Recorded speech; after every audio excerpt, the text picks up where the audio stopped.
Hey guys, and welcome back to the Blue Podcast Network. This is the Checkered Show. I'm here with Matt alongside me to talk about the Belgian Grand Prix. You was at the Belgian Grand Prix. I was at the Belgian Grand Prix. How was it? Wet?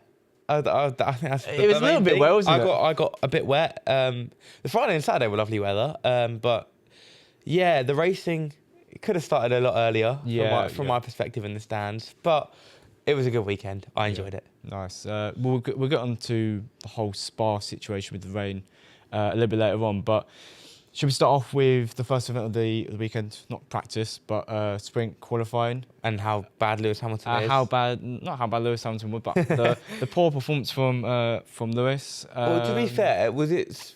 Oh no, it was main qualifying where he got his lap deleted, wasn't it? Lap time deleted, yeah. So, yeah, I don't know what happened to him. It was weird because I was saying to you that something maybe a gearbox or there's a brake issue, but it just a locked rear and he just spun around. There was no driver ever going to catch that. Funnily enough, one of my friends is a Ferrari fan and he was at the Grand Prix as well, but he was in a different place. Like we didn't go together. He went separately and he could see the bus stop chicane from where he was. Yeah. And he said from what he saw, it just looked like he locked the tyres. Yeah, it looked like he just locked up. Yeah, he locked those rears and it was one of those moments for me. Like after the session, I was just gutted. I just felt so down. Like just you know when there's moments where you kind of just doubt things and think, is he ever gonna, he won't. You know that's the sort of thoughts I had. He won't win a title again. I don't think.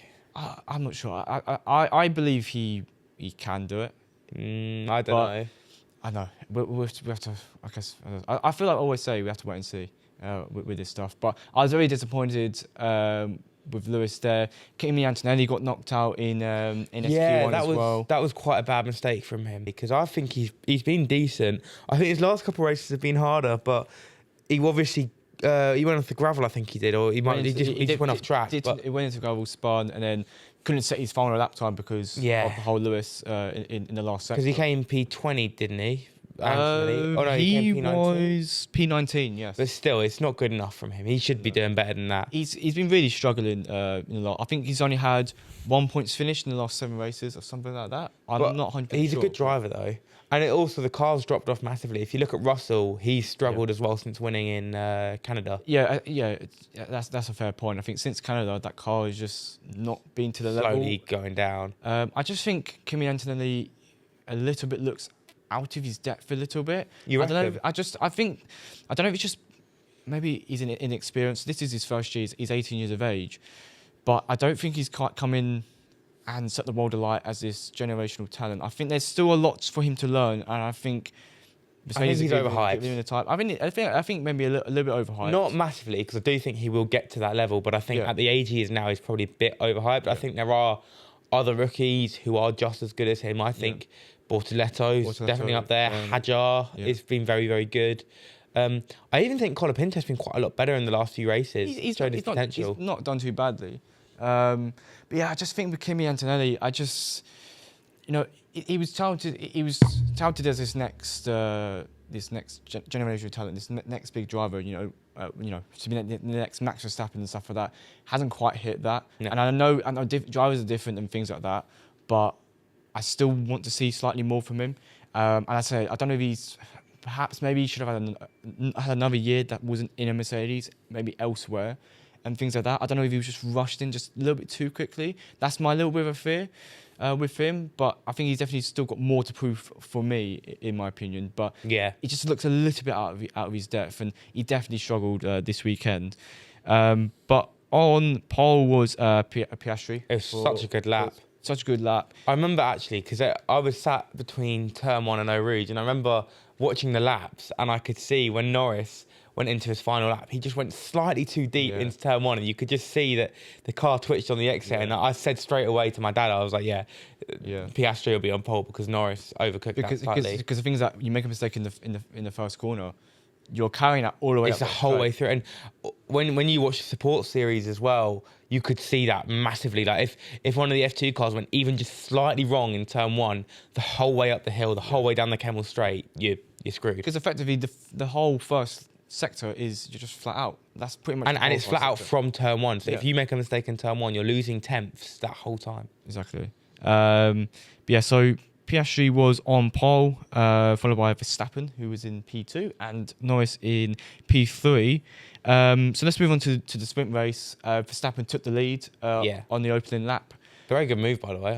Very good move. And he just stayed there the whole race. He looked pretty comfortable. We know it was close. It was very close. I remember seeing them come around. I was like, every time the McLarens looked like they were close, but they never just got that extra bit closer where they could overtake. I just felt Piastri was always like a tenth or two far off to actually go and make a move. A couple of times I thought when he came round that he might be close enough to make it, but he never actually got it in the end. Yeah, and I just think in the end, we all know that Red Bull were running really low drag in the first two sessions, and he was just way faster than Piastri in that straight. What it seems to me though, because this is the first time I've seen F1 cars in the flesh for 4 years, this is something I'll get onto more with the race as well, but I just feel like F1 cars cannot follow anymore, because I watched the F2 and it was in the rain as well, and the way those cars follow each other is ridiculous. Like, they're so close to each other, and then you watch the F1 and the dirty air that those cars give off, you can't follow closely. The cars are because the cars are generate so much downforce, is that it just creates so much dirty air. But it's hard for the cars to follow. Because you could be in F2 6 tenths behind someone coming out of turn 1,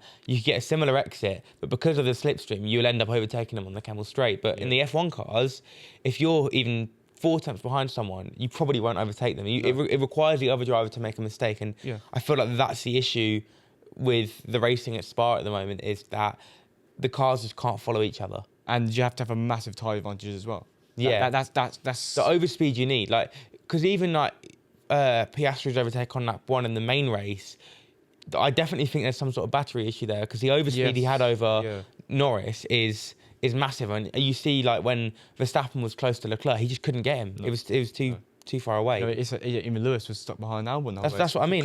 He couldn't get past. You have to have a massive overspeed. It's a massive issue. We're obviously going to new cars next year. I think these cars apparently are going to be going more towards what we had before, so 2021, 2020, those sort of cars. Good. So we need like the F1 movie, Plan C for combat. That's what we need. I think we do, baby. But for me, we need like 208 cars back. Those little nice cars that you can just chuck about, and they look so fun to drive. Actually, on the F1 movie, what did you think of the opening titles for the race this weekend? Did you see? They had the open, and I was like, this is new. Like, I didn't mind it. I thought it was quite cool. I didn't mind it, to be honest. Like at the start, I was like, oh, I'm not used to this, but it's all right. I actually kind of enjoyed it.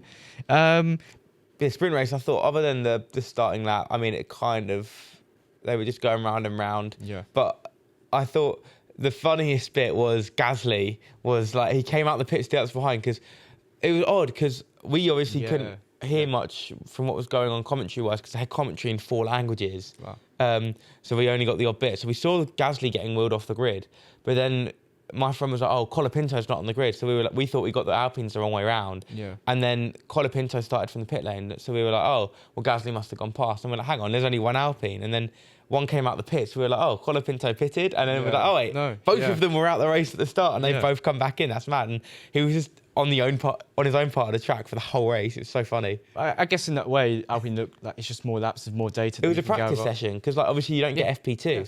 So for them, that was like, we'll do 15 practice laps. In a way, that kind of worked, because in the main race, Gasly finished, got in the points. He finished P10 in that car as well, which is absolutely awful. He's on 20 points, Gasly. That is ridiculous in that car. That car is a boat. He's 12th in the championship. That's mental. It's crazy. That car that he's driving. He's one of the most underrated drivers on the grid. I 100% agree. I think that car is. I don't know. Awful. You can tell me if I'm wrong, but he kind of reminds me of, like, do you know Wilfried Zaha, for example, when he was at United, didn't totally go well. Yeah. But when he was at Palace, he was always good, and there was always talk of one of the he might get in the bad team. But there's always talk of making that step up again. But he never does it. But yeah. I don't know if my analogy's wrong there. Do you know? I know he did eventually get it. It's a bit like Checo when he was at Force India that whole time, and he was so good. And then when he got, and everyone was like, "When is he going to get his move? When's he going to get his move?" Like it was like that. But I like Gasly a lot. I think he's a quick driver. Obviously, it's always a hard weekend for him as well. But he did very well, I thought. Yeah. Just to round off the sprint race. So Haas claimed 2 double points finish. P5 and P7.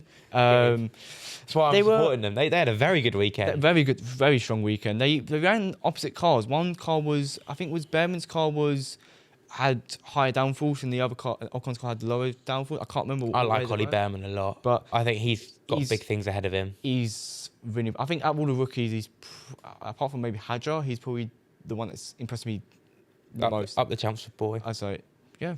I love the fact that he's literally from about 20 minutes away from where I live, and he's so quick. Go knock on his door. See if you want to be this is why I bought the Haas thing, because I was like, I've got to rep Ollie Behrman when he's literally from 20 minutes down the road. I think he's probably he's got to be one of my favourite drivers. I think just because of where he's from. Yeah. It's such a strong driver. Science P6 as well. Decent weekend. It was very opposite, wasn't it? I was about to say, it was a very, very odd weekend for Williams, because in the sprint race you had Science doing very, very well and Albon kind of nowhere, and then it was completely switched for the main race where Science was absolutely nowhere because he ran the wet setup and Albon finished 6th. Yeah.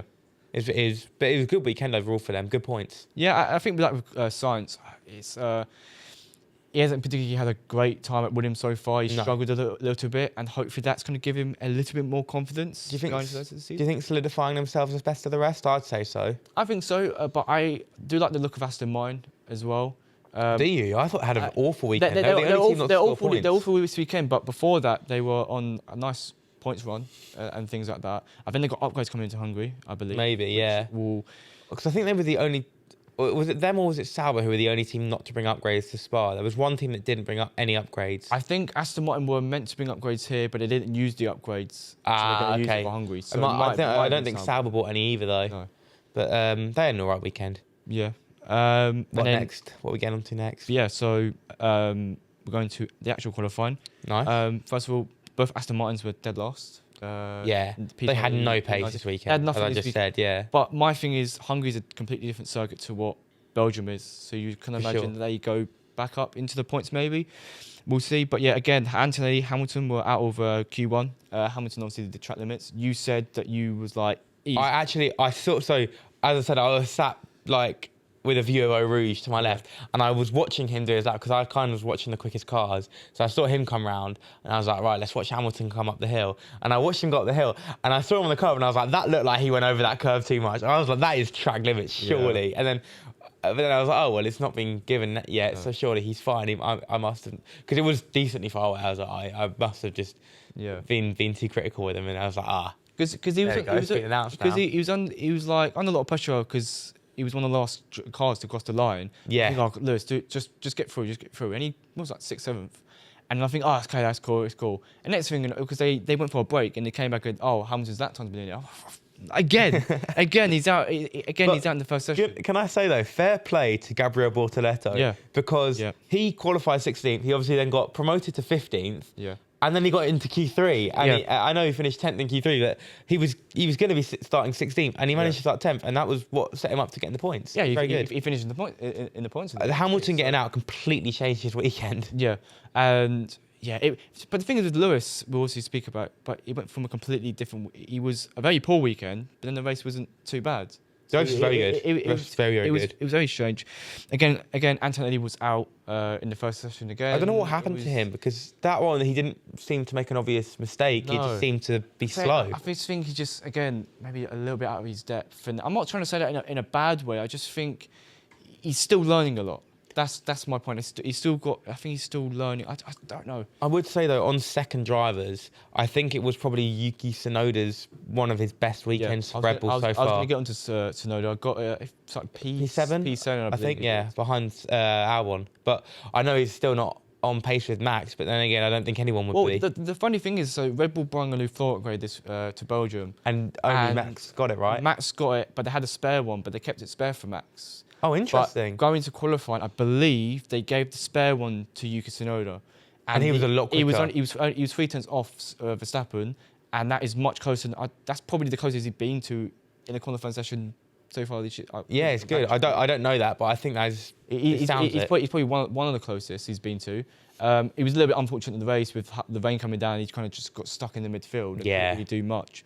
Again, it was that case of what I was saying where the cars just can't overtake. No. And I think again, if you're Yuki Tsunoda, you take positive from that, saying, look, I had the upgrade that Max had. I was equal there. I wasn't terribly far off Max. No, not at all. 3 tenths off Max is an incredible job. So maybe Yuki Tsunoda, hopefully, he can kind of take a little bit of confidence going into Hungary, and then into the second half of the season. But yeah, Norris was on pole. I think. For me, I was expecting to see Piastri. It looked very kind of dominant over Norris. See, I disagree. From that point. I know Norris didn't win the weekend, but I think Norris had more pace. Yeah. No, I'm saying up until that point, up until that qualifying, up until Q3, I thought it was going to go. It was all Piastri's way. Oh yeah, maybe. I kind of But in the race, Norris had good pace. But no, I thought Norris was going to get it. I don't know why. I just had a feeling that he'd be on pole. Yeah, and it was Piastri behind him, Leclerc P3, Verstappen. That P4. was a very good qualifying for very Leclerc. good lap, and it was odd though because wasn't he complaining on the radio saying like he said after his first run in Q3 where I think he finished like 5th, he was like, "There's nothing left in this car. Like, I've given it all I can," and then he went and did that lap, and I was like, "Oh well, fair enough." Yeah, and that's the thing with me as well. There, he got P3, and I'm seeing Lewis knocked out Q1. Where could have he been this weekend if he didn't get knocked out in Q1? That was a little thought from me. How good was that car? Was it just Leclerc's brilliance, or was the car actually meant to be up in P3 and that? Because I can imagine Lewis. Well, they had big upgrades, didn't they? Yeah, and we're definitely going to see that in Hungary next weekend. So good qualifying from Leclerc, Albon in P5. So happy. I love Williams. Really impressed. Really impressive. Both V cars made it through as well. They got P8. Yeah, P9. I would say shout out to Liam Lawson. What a race weekend from him, I thought. Finished 8th in the race. He did one of the best weekends he's had. Yeah, other than where was it? Austria, where he was. P6, I think it was. But again, strong weekend. And obviously Bortoletto started P10. And it was fortunate for the Lewis. Shall we move on to the whole race debacle now? Shall we start off with the whole rain delay and give our thoughts on that? Well, obviously, as you said earlier, I was there, and the rain, it was coming down. So at the track, about 2:30, 2:35, it started pelting it down, very, very heavy. I have some videos. I'll insert one here. But then when that rain finished, it was about 2:55, and they went out for the formation lap. And I was watching them come around with the spray behind the cars, and I was like, there's quite a lot of spray, because as I said, I could see them coming through turn 1 and up the hill. And when you looked up the hill, it was quite hard to see, but you could just about see the red flashing lights. Yeah. And then they came round, and I was like, right, well, they're going to do another couple laps behind the safety car, and then they'll start the race. Because I thought, this spray's bad. But the F2, which had happened 2 hours before, had exactly the same spray, and they raced in it after doing like 3 laps behind the safety car. And then I saw the red flags flashing on the screens, and I was like, why? Like, what's going on here? And then 2021 started to come into my mind. I was getting quite worried, but then basically for an hour, nothing happened. It looked lively in the grandstands, though, I have to say that. Oh, it was. But about 3:20, it started raining again, a bit heavily, but not too heavy, for about half an hour. Yeah. And then after 3:50, it stopped raining, and they started clearing the track, and then obviously that's when they got going. But they could have raced. They 100%. As someone who was there, the rain was bad, but it wasn't that bad that they couldn't race. If they'd started the race under the safety car and done 5 laps maybe behind the safety car, they could have started that race at 3:10. I think so. Like Max was saying on the team radio, saying get us going round like 3-4 laps and we'll be good to go. Like exactly like what you're saying. They just needed to do laps behind the safety car, and fans, like every fan there was saying like they'd rather see lap sacrifice behind the safety car than have to wait an hour to see the race. Like we'd rather see 5 laps wasted but get a wet race than have to wait an hour and 20 minutes to start the race, just for a rolling start anyway. And the same sort of outcome anyway. Like just start the race an hour earlier. I know safety's important, but it's fine. I think if I was saying to my brother that if the race, if that Grand Prix, the whole conditions was in Budapest, for example, that race would have got underway. But I think because it was Belgium, they take extra caution when it comes to Spa. They do have to. I guess you have to, but in the case of, I think it was fine. Like the thing is, the issues with these cars that we have, the ground effect cars, is that they produce so much more spray than any other. It's because they're just such good cars. Like, to put it simply, like they're just so quick that the spray is so much bigger because there's so much downforce. Because it comes on, because where it's ground effect, it just comes under. But in fact, the cars are too big. The cars are just too big, because if the cars are smaller, the spray would be smaller as well. But because the cars are so wide, they have such a much bigger spray. Like, compared to the F2 cars and the F3 cars, the sprays come so much higher because they're so much bigger. Yeah. But no, I think they could have raced. I know the spray was bad, and obviously I wasn't on board in the car, but there was a gap between the cars. It did look a little bad. Behind, when I think they showed Gasly's point of view, and it didn't look too great. But I've seen much worse rain conditions. Silverstone wasn't great. Silverstone was just as bad. Even when we had was it Brazil last year? That was a wet race. That was pretty bad. I do think if Silverstone wasn't the race before this, they would have raced straight away. Right. But because obviously Hajar went into the back of I can't remember who it was. Antonelli, wasn't it? Might have been, but because of that incident, I think they probably had more caution, because where drivers were complaining about visibility, they were like, well, that was an issue at Silverstone. We can't let that happen 2 weekends in a row. Yeah. But I saw comments by Max, and I said this anyway before, that I'm a little bit worried that we won't see these special rain races ever again. Where I know we've had good rain, Max last year in Brazil, but a lot of the wet road racing we have now is into transition. It's just waiting for it to dry up, and that's it. I want a full wet race. Like, I think to 2008 British Grand Prix, where Lewis, an amazing Grand Prix. I'm not just saying it as a Hamilton fan, but just generally as an amazing Grand Prix. I even think back to, was it Senna in '84 at Monaco, a wet race there. I just fear we won't get that again. Better. They're just better. Yeah, because I just feel that I feel that the actual skills of the drivers are kind of shown more. Well, the F2 drivers all managed it. So the F2 drivers are meant to be trying to push into F1, and the F1 drivers are meant to be the 20 best drivers in the world. Yeah. Why are the F2 drivers trusted to do it and not the F1 drivers? They're meant to be better drivers. Like, come on. Yeah. FIA, please give us some wet races. Yeah. I want to see races in the rain. It's some of the best Grand Prix. 2016 Brazil Grand Prix just popped to my head. What a race that was. Shall we from the back? Shall we move on to the actual race itself, though, when it did eventually start after an hour and 20-minute delay? So the race got underway. I think they did 3 laps around under the safety car, but Norris was passed by Piastri. We mentioned it a little bit. His battery pack, was it? Well, Zach Brown said that both had issues, but it seems only Lando had one at the very start. But did you see, before we even get onto that, did you see people saying about the start of the race that the FIA just did that so Norris didn't get a chance to bottle it? I thought it was quite funny that people were actually suggesting that. Like, because also his race starts have been better this year. Yeah, it has. I don't know if it was anything last year to do with the actual car, how it starts and things like that. But yeah, he's been much better this year. I don't think so, because Piastri was fine last year. Yeah, but yeah, he's been fine this year and stuff. What's up? Bit of a droopy eye. Okay. It's fine though. No, I think he's fine though. But no, I don't know what happened at the start. It did appear that Piastri had a massive overspeed, which didn't happen at any other point for any driver in the race. So I feel like there probably was something there, because it looked like a DRS pass, because he went up the hill, and as soon as they got past that little right-handed kink, Piastri was alongside him, and by the end of the straight, he was already there and past.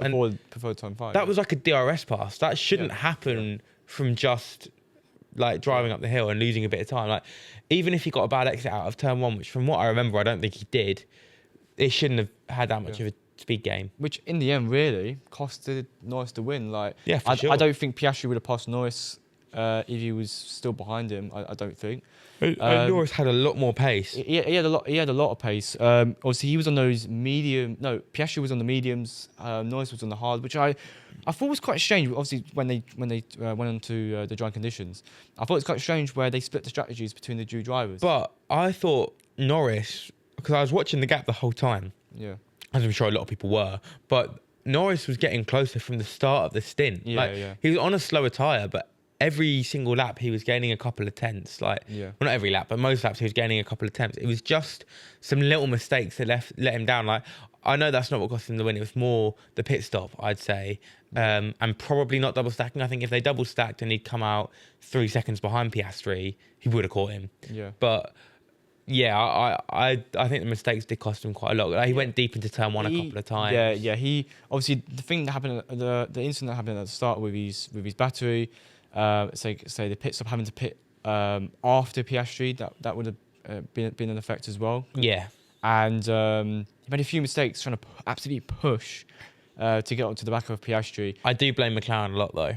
I think that they should have double stacked the drivers. Even if they wanted to put Norris on the hards, they should have put him on the hards on the same lap as Piastri and let him chase. I think it was a fear that he'd probably lose more positions because he would have lost out to Piastri. Obviously, he had to come in behind Piastri, and then he would have to try and get out, but then other cars going past. Because a lot of drivers pitted on that lap as well. So he probably would have been bumped down, perhaps maybe behind. But already by that point, there was 4 cars which were mainly in the lead. So if Norris dropped off like a couple of seconds before he pitted, he would have literally been maybe 8 tenths in front of Leclerc, and then those 3 cars would have come in together. And by the time that they've come in, Piastri's come out the pit box, leaving it empty for Norris. Yeah. Verstappen and Leclerc go past their pit stop, and Norris comes out still in second. Like, they definitely could have made it work, but I think it's just a bit more of a risk that they would. It was a late call though to pit as well though, so that made it harder. Perhaps that as well, because they're watching Lewis's lap times because he was the first to change to the. I think if it happened a lap later, they would have double stacked. Yeah, I think so. I just don't think they may be prepared to have those cars too. Yeah, I'm saying it was a late call, but yeah. I know it's made him. A lot of times he went wide at certain points. I think costed him because he lost the race by 3.4 seconds. Some of the times, I think one point he lost about 1.5 seconds. He lost 1.5 seconds in turn 1 once because I saw him go, like, he locked up massively and went really deep. Yeah. And at that point, it looked like he kind of gave up. And he did it at Pawn as well. He made a mistake. Yes. He lost probably about. He went wide. Lost about 1.5 seconds as well. So. But I saw a comment by Nico. I believe it was Nico Rosberg. He was great, by the way. Excellent. Sky need to have him permanently. Yeah, for sure. But he was saying about, like, if that was Max or I think it was Lewis in that McLaren absolutely pushing lap by lap, they wouldn't have made the amount of mistakes that Norris did. No, and I think this is the thing with Lando Norris compared to Oscar Piastri, is that Piastri, he may not have as much pace as Norris, because I do think Norris is probably, at this point in time, is the quicker driver. Yeah. But Piastri is consistent and he doesn't make mistakes, whereas Norris, he pushes too hard. He's in his head. It's a mentality issue slightly. He just pushes the extra bit too much that he can't do, and he makes a mistake and he overcooks it. And as I said, I think other drivers, if you put Lewis there, if you put Charles, if you put Verstappen in that car, would they made a amount of mistakes? And if you didn't make those mistakes, Russell either. Russell maybe. If you put him into that car, didn't make those mistakes, no, perhaps would have been throughout the road and had at least had an opportunity on Piastri. I still don't blame him, because I think if McLaren had got the strategy right with him, he would have caught him, and he would have at least caught Which up. I think is the argument where should have Norris gone onto the medium. Piastri did well. Everyone else was on the medium. I don't think so, because you don't beat him by doing the same thing as him, because then by the end his tyres would be absolutely shot and he'd have had to drop off, because the reason for the hard was so he had tyre life left at the end when Piastri was slowing, which turned out to be the case, because the last 4 laps Norris was gaining about a second a lap on him. But yeah, so I think that's it with the McLarens. Obviously, Piastri won the race. Norris second. Leclerc on the podium again. That's like 5th or 6th podium this year. He's doing an excellent job. I think one of the drivers of the season so far, definitely. I think you'd probably go Piastri, Verstappen and Leclerc and Russell. That's probably your top 4. Norris in there somewhere. But again, an incredible drive. Should we get on to Hamilton, his teammate? Hamilton, Leclerc's teammate. I thought he had a superb race. I mean, it showed he's still got it, if people are questioning that. Like, the way he just cut through the field, it was vintage Hamilton. Yeah. He comes up to P13 before you went. I'm going to say, because whilst people are saying, oh, he went from P17 to P7, was it P7 or P6? P7, right? What? Where he finished? Where he finished? P7. Yeah, P7. A lot of those overtakes did happen in the pits. So it wasn't like he went all the way up to P7, but he got there. He pitted. He pitted. He took the gamble. Excellent strategy. These things happen with strategy calls. Yeah. Sometimes there's so many drivers that Antonelli massively lost out. Hadjar lost out. Tsunoda lost out. But Hamilton gained. Pierre Gasly gained. So it's just one of those sort of situations, and you just got to be there to kind of pounce on that. And I was really impressed with Lewis's drive. I think a lot of people were criticising him, saying, "Oh, but he couldn't get past Albon," but I don't think anyone was going to be able to get past Albon no matter what. Yeah. Just through, I think Lewis was managing certain issues as well with lifting and coasting and. Oh yeah, I heard about that throughout the race. But I think he did a good job from where he started. The one I would say that was amazing was his overtake on Gasly in like probably the most unconventional place on the track. Yeah. To overtake someone. I don't think I've ever seen a move through there once. You don't see overtakes there at all. I can't think of an overtake that's happened. No, I can't think of one. It was superb. Yeah, so that is it with Hamilton. Obviously Albon again, good drive. Yeah. In P6. Just solid, consistent, made it hard for Hamilton to get past him. I thought made it hard. One mistake there and he'd have got overtaken. Yeah. So the fact he didn't make one, very impressive. Yeah. Same with Leclerc on Verstappen in slightly further up. Yeah, but I think again, Albon's on a really good season. I think there was a lot of things with Sainz coming into the team this year that Sainz is going to absolutely better Albon. But Albon just looked so comfortable this season. He's so good. Again, he's one of these drivers who, for me, is very, very underrated because of his time at Red Bull. People forget. Yeah. So that's it with Williams. Who else am I going to go on about? Let me get the... I thought Sauber had a decent race. Sauber, decent race. Bortoletto finished P9. Yeah, which... Pretty decent result. Hulkenberg was P10 for quite a while, but... He got caught right at the end, didn't he? Yeah, no, they pitted him. I think they pitted him and they... Yeah, onto mediums. But he just didn't have enough time. I think if you gave him a couple of laps... Bortoletto got let through, I think, by Hulkenberg because he was right on the back of Lawson. He couldn't overtake him, which obviously Bortoletto wasn't able to do either. But by that time, his tyres had gone off. Yeah, but again, Bortoletto, more points for him, more points for Sauber. At the start of the season, they looked like they were going to be the worst team. I thought Sauber were the one team you could write off. I think right now, you probably say they're 5th, 6th in terms of results in the last 5 races. Especially pace, They've been amazing. 2 good drivers as well. Yeah, you've got 2 solid drivers there going into next year. Very important. Lawson P8, we kind of mentioned that earlier. I think he's been better in recent weeks. He's responded to the criticism quite well. No, 100%. Especially with Hadjar coming in this season, having a good year. A little bit pressured by Lawson, but he's doing well at the minute. And Gasly P10 in the points. I think he dedicated that point. It mentioned to Antoine Hubert, who lost his life a few years ago. He's running the Renault hat with, I think it was for Gasly, Hubert. did you say? Yeah, I saw that. Which I thought was a nice touch. I mean, obviously they were best mates, and as I said earlier, this weekend is always hard for Gasly. So I was happy to see him have a good weekend after a difficult sprint race. Yeah, and I think that pretty much wraps up. Like I said, not much happened in the race. No. As exciting as it looked like it could have been, it ended up being not that exciting. I think that's in the first when it was wet. It was a decent Grand Prix. I was actually the first 10 laps were amazing, and then as soon as it got dry and everyone had pitted, everyone was just stuck in DRS trains and just it kind of died off. And so shall we get into our predictions? Yeah. Actually, let's get into the predictions that we did for this week. So you only scored 1 point. This week you got Verstappen. I'm winning by a long way still. Yeah, I'm catching a little bit, I think. Yeah, but I've still got you're still in the lead. I got 2 points. So yeah, you got Max winning the sprint race. I don't know why, but that just seems so obvious to me. As soon as Max qualified P2, I was like, yeah, he's winning this. Yeah, I think you can always sense it, especially with the downforce levels that they had in the sprint race. And I had Norris to finish second, and I had Hamilton as the fastest pit stop. Oh wow, that's a great call. I think all of us went between Leclerc and Hamilton because we know Ferrari's been the quickest this year. So I think you went Norris. And then Ethan got 2. He got Piastri to be on pole for the sprint race, and he got Piastri to win the race, the actual main race on the Sunday. Nice. Ronnie did he got no points. He got no. Oh dear. Yeah, Right. that's why he's not here this weekend. Well, what are we predicting this week? Right, this week, so we got Hungary. This is not a sprint weekend, so thank God. So it's much easier. Okay, right. To So kinda go poll through it. first. So we got pole, we got first, we got second, we got third, and I'm going with fourth. We're in fourth. Yeah, we're in fourth place. And Okay. and then we do 15th. Fourth and 15th. Right. Well, to me, pole and P1 are the same driver. Norris.